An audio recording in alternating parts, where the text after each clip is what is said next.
का पांडवांना जातीतून शरण घ्यावं लागेल.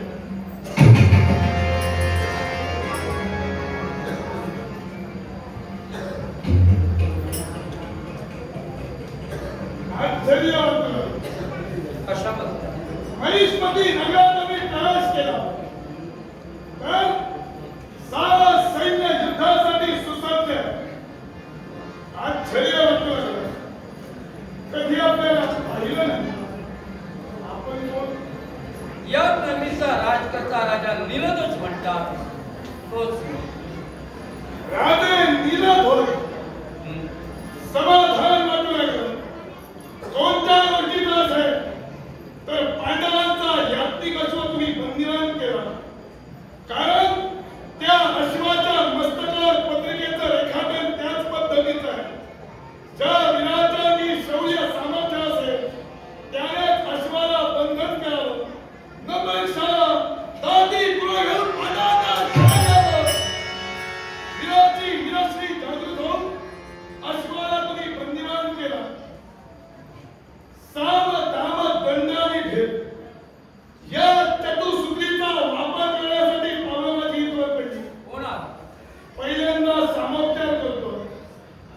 घटोत्कच आणि मौर्यराजाचा एक पुत्र मेघवर्ण सिंहाच्या देहाला सोडला. ना आपलं मेघवर्ण विधानाच्या मुळाशी काय नाही करत. असं कोणतं काय? ज्या अश्वाला आपण बंदिवान केला त्या अश्वाच्या मुक्ततेसाठी पावलं पडली. आपल्या बोलण्यानं शरण्यास समाधान वाटलं. आपण सहज बोलून गेलात. त्या अश्वाच्या मुक्ततेसाठी आपण आला. तो राजकर्ता राजा नीलदोषाच्या सुपुत्रानं जो अश्व बंधन केलाय यात चूक माझ्या मुलाची. मी तुमची चूक आहे असं म्हणायलाच नाही. आणि त्यातल्या ते मला सांगायचे तेवढं. हा? सहज तो अश्व आला असता.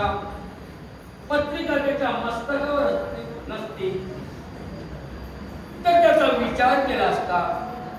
पण ज्यावेळेस ते पत्रिकेचा भावार्थ पडताळून पाहिला त्याची शहानिशा केली म्हणून त्या अश्वाचं बंधन झालंय. आणि अश्वाचं बंधन करून पांडव पटलातून कोण असा वीर येत नाही. या अश्वमुक्ततेसाठी याची मार्ग प्रतिष्ठा राजा नीलदोष करतोय. अश्व मी तुम्हाला सहज देऊ शकतो का? राजे अश्वमेधासंबंधी याच्यापूर्वी सुद्धा तुम्हाला कल्पना आहे. हा. अश्वमेध म्हटल्यानंतर अश्वाच्या मस्तकावरची पत्रिका रेखाटली. ती पत्रिका रेखाटणारे पांडव पहिलेच नव्हे. मी कुठं असं म्हटलंय? याच्या पूर्वी सुद्धा ज्या ज्यावेळी अश्वमेध यज्ञ झाले त्या त्यावेळी त्याच पद्धतीची पत्रिका रेखाटली गेली. होय ना? अगदी सत्य. मग त्याच पद्धतीची पत्रिका आम्ही रेखाटली. वीराला दिवसणारी विधीला दुसऱ्या देणारीच लेखणी त्यात करण्यात आली. मग अश्वमेधा संबंधीची पत्रिका रेखाटली गेली. ती पत्रिका चुकीची आहे असं म्हणायचं का? आमच्या जीवनात आपल्याला एकच सांगायचंय. तुम्ही जो पत्रिकेचा भावार्थ रेखाटला याला कारण काय? याच्या मुळाशी कारण एकच. जो पांडवांनी कुरुच्या रणमैदानी 18 दिवसाचं जे महाभारतीय युद्ध झालं त्या महाभारतीय युद्धात कौरव आणि पांडव घटकातील बरेच सैन्य मारले गेले. कौरवेश्वर मारले गेले.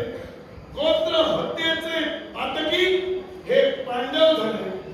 आणि केवळ गोत्र हत्येच्या शरणार्थ आणि पृथ्वी दिग्विजय उद्देशानं हा श्यामकर्ण वर्ग मी सोडला. गोत्र हत्येच्या पाप शालनार्थ आपण अश्व सोडिला.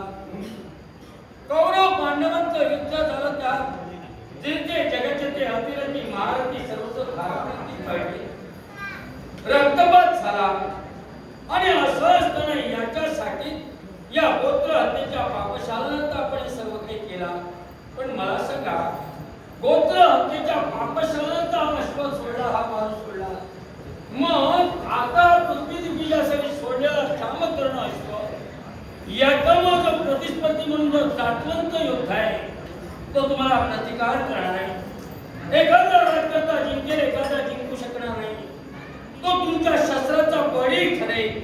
मग ते पातक तुमच्या मस्तकी नाही काय? मुळीच नाही. का?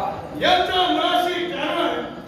अश्वमेध यज्ञाची परिमिती तशी बोलते की ज्या अश्वमेध यज्ञात जो सोडलेला अश्व आहे, ज्या ज्या राजकर्त्याला अश्वाचं बंधन केलं, ज्या ज्या ठिकाणी युद्ध झालं, जिथं जिथं रक्तपात घडला गेला, जिथं जिथं ज्यांचा त्यांचा बळी गेला, त्यांची त्यांची आहुती यज्ञ स्वरूपाला देवतत्वापर्यंत पोहोचली जाते.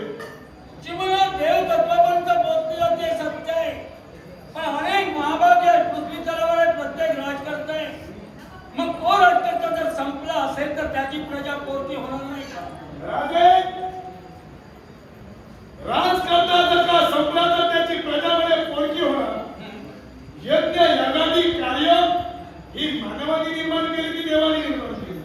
प्रत्यक्ष देवाने केली. देवाने निर्माण केली. हा. होय ना?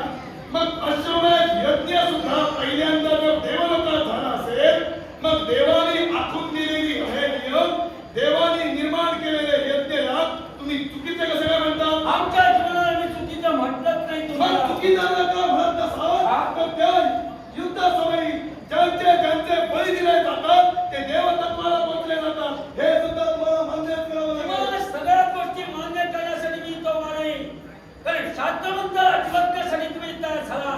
तो अश्व तुमचा वारू सहजासहज सोडून देणं हे माझ्यासारख्या राजकर्त्याचं मुळीत नव्हे. सामाचाराच्या मधार अश्व सोडा अशा आपला भाग नाही. पण सामाचार करण्याला क्रमप्राप्त आणि कर्मप्राप्त ठरतो आणि तेच मी मानण्याचा प्रयत्न जीवनात तुमच्या तुम्ही केला. म्हणण्यासाठी पुष्कळाचा सरासरा.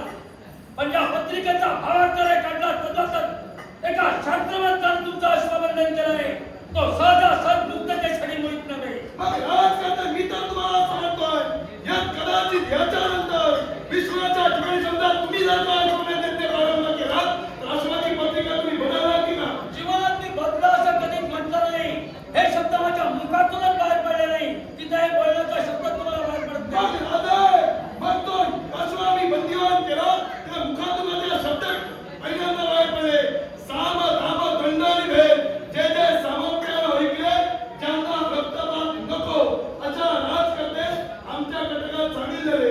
तुम्हाला जर का तुमच्या शौर्य सामर्थ्यावर एवढा जर का परिपूर्ण विश्वास असेल तर बोलवाशिवाय पर्याय नाही. जीवनात आपण आपल्या जीवनात कित्येक राजकर्ते तुमच्या हातोहात ठरले असतील, तुमच्या घटकाचा सामील झाले असतील. पण ज्या विनाश श्रीना राजकर्ता राजा निरस आहे तो कशासाठी असे मारी नसतो मारी नाही. कारण मी एक आक्रमणची हत्या करणं ते आपल्या जीवनाचे डोलेले शब्द आहे ते माणूस मला एकसारखे ठेवले आणि म्हणून प्रतिकारासाठी राजकर्ता येतो आहे. पत्रिकेचा मजकूर हा विनाशिना दिवसली देणाराच आहे. पण त्या जर का विनाशिना दिवसण्यासाठी तुम्ही जर का तत्पर ठरत असाल आणि बाधाची वैरता करून आनंद याची कसवाचा सहजासहजी सोडत असाल तर शेवटी युद्धाशिवाय पर्याय नाही. स्वीकारेन तुमचा आव्हान. त्या आव्हान स्वीकारण्यासाठी राजकर्ता इथं उपस्थित आहे. मग समाचाराचा वध का तुमचा शेवटचा पर्याय असेल तर शस्त्रयुद्धासाठी देवाला सोडून द्या. मग मिळाली वेगवेगळ्या शब्दाला हाती घेऊन तू जर सुसज्ज असतील तर हजारो वर्ष प्रत्येक जबाबी म्हणून दे. यदा विधानम सर्वधर्म सनातम ज्याला ठिकाणी प्रीतम करायचे प्रेमपेक्षा त्यातून तर विधानम प्रणात लोक जाऊन प्रत्यन एवढं भाग्य मग यज्ञाच्या